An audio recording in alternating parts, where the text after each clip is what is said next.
The stockyard started as an idea from a guy named Alexander Hamilton Swan, who was a cattle baron in Wyoming, who got tired of losing cattle going all the way to Chicago. So he decided to create a feed lot in South Omaha because of the water and food available at that place.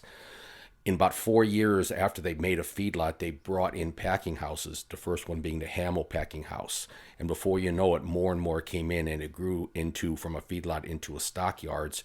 And by 1892, it was worth $3.5 million. It kept growing and growing and growing. They kept adding on to it. And as it grew, South Omaha grew around the stockyards. And that's where all the ethnic groups came in, and they had their vestiges around the stockyards, but they would all intermingle and work in the stockyards and the packing houses.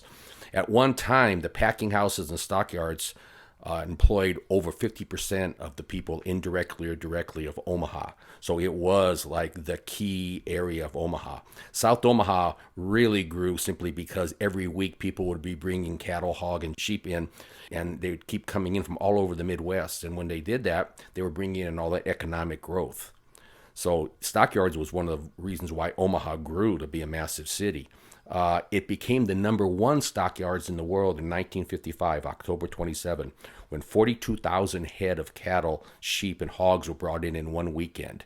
And it took over a week to actually process those. And at that time, the goal for Omaha was always to overcome Chicago and become the number one stockyards. And we became the number one stockyards in the world. That lasted until 1972.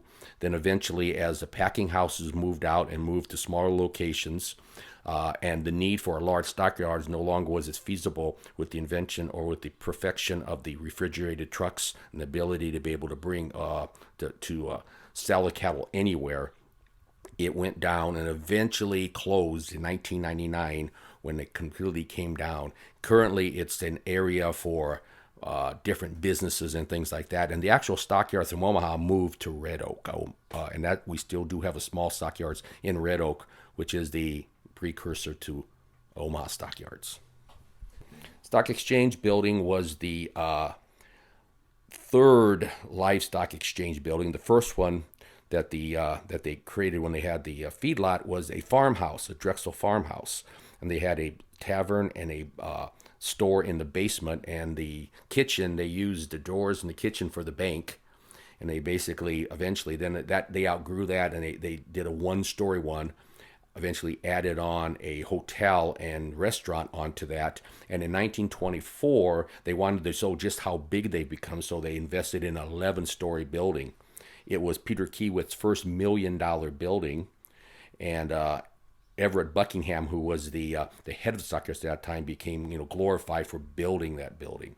It was called the Little City because there was so much in there you could literally go in and not have to leave. You had a post office, you had banks, you had restaurants, you had taverns, you had clothing stores, you had apartments, you had a cigar store that would sell 1,000 cigars a day. And you literally go in there, and then you had on the top floor, which you had in between the top floor and the commercial floors, you had the commissioners. And the commissioners were the people that would buy and sell the cattle. Because what a stockyards was simply was a holding tank for people to bring their cattle and sheep and hogs in to be sold, to be slaughtered. And commissioners would do the buying for them, and then they would give the people their money. So that was the middlemen. So you had all these commission forms, up to 47 at one time in there. And on the top floor, of course, you had the banquet halls.